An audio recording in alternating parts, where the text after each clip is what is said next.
Trump की गजा पर नई योजना, सऊदी प्रिंस को नागवार। आखिर अब गजा को लेकर अमेरिका सऊदी अरब में क्यों होने वाली है आर पार?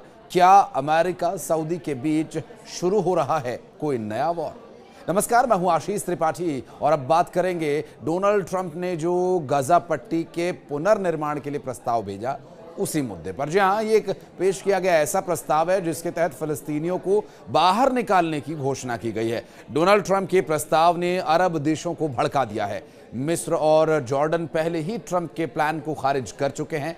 वहीं सऊदी अरब भी ये कह चुका है कि फिलिस्तीनियों को लेकर वो किसी भी तरह का समझौता करने के मूड में नहीं है। बताया ये भी जा रहा है कि सऊदी अरब गजा के भविष्य को लेकर एक योजना विकसित करने के लिए अरब देशों की कोशिशों का नेतृत्व कर रहा है। और अब इसका मतलब ये है कि सऊदी अरब गजा पट्टी में डोनाल्ड ट्रंप के प्रस्ताव को रोकने के लिए एक समूह का नेतृत्व कर रहा है। मतलब साफ है कि गजा पट्टी में अब सऊदी के प्रधानमंत्री मोहम्मद बिन सलमान और डोनाल्ड ट्रंप आमने सामने आकर खड़े हो गए हैं। सूत्रों ने बताया कि इस महीने सऊदी अरब की राजधानी रियाद में एक बैठक होने वाली है, जिसमें सऊदी अरब के साथ उनके इस बैठक में मिस्र, जॉर्डन और संयुक्त अरब अमीरात के साथ साथ कई और अरब देशों के अधिकारी हिस्सा लेने वाले हैं। और इस बैठक में गजा पट्टी को लेकर नए मसौदे पर चर्चा की जाएगी।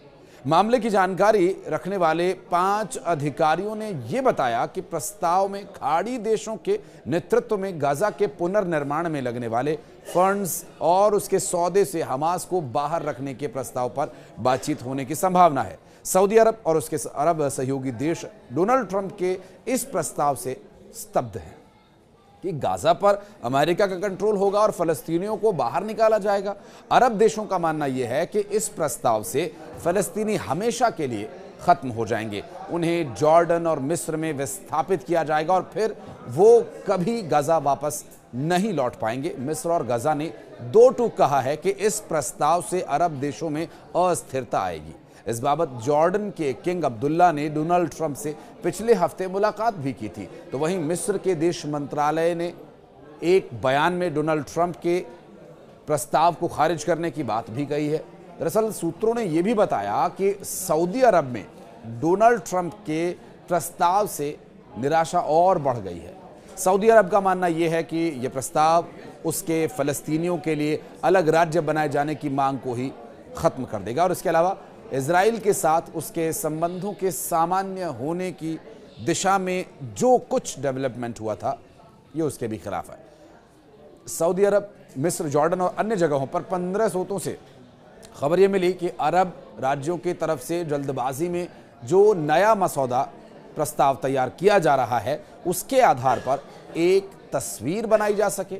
अरब देशों की कोशिश गाजा पर नया प्रस्ताव बनाकर अमेरिकी प्रेसिडेंट को भेजना है ताकि इसे डोनाल्ड ट्रंप का ही एक प्रस्ताव बताया जा सके। हालांकि इस बात को करने वाले सभी स्रोतों ने अपनी पहचान बताने से इनकार किया क्योंकि वे ये काफ़ी संवेदनशील विषय मानते हैं और अमेरिका से थोड़ा अलग है। लेकिन गाजा पट्टी को लेकर ही मिस्र ने ये भी एक प्रस्ताव दिया जिसमें कि अरब सरकारी सूत्रों के द्वारा बताया गया कि गाजा के भविष्य के लिए कम से कम 4 प्रस्ताव पहले तैयार किए जा चुके हैं। लेकिन अब मिस्र का एक डोनाल्ड ट्रंप के विचार के विकल्प के लिए अरबों की कोशिशों के केंद्र में ये आ रहा है। और मिस्र के 3 सुरक्षा सूत्रों ने यह भी बताया कि मिस्र के प्रस्ताव में गजा पर हमास की भागीदारी के बिना शासन करने के लिए एक राष्ट्रीय फलस्तीनी समिति का गठन का प्रस्ताव दिया गया है। इसके अलावा विदेशों में फलस्तीनियों को विस्थापित किए बिना पुनर्निर्माण में अंतर्राष्ट्रीय भागीदारी और 2 राज्य समाधान की दिशा में आगे बढ़ना शामिल है। अरब सरकार के सूत्र ने बताया कि सऊदी अरब, मिस्र, जॉर्डन, संयुक्त अरब अमीरात और फिलिस्तीनी प्रतिनिधि 27 फरवरी को निर्धारित अरब शिखर सम्मेलन में प्रस्तुत किए जाने से पहले रियाद में योजना की समीक्षा और चर्चा करेंगे। इसके अलावा एक रिपोर्ट के मुताबिक इस प्रस्ताव में सऊदी क्राउन प्रिंस मोहम्मद बिन सलमान काफ़ी महत्वपूर्ण भूमिका निभा रहे हैं। इस वीडियो के बारे में अगर आप कुछ कहना चाहते हैं, इस विषय को लेकर और कुछ अगर आप जानना चाहते हैं या कोई भी राय अपनी देना चाहते हैं तो हमारे कमेंट सेक्शन में आपका वेलकम रहेगा। चैनल को लाइक कीजिए, सब्सक्राइब कीजिए और शेयर कीजिए ये इन्फॉर्मेशन अन्य लोगों के साथ। धन्यवाद।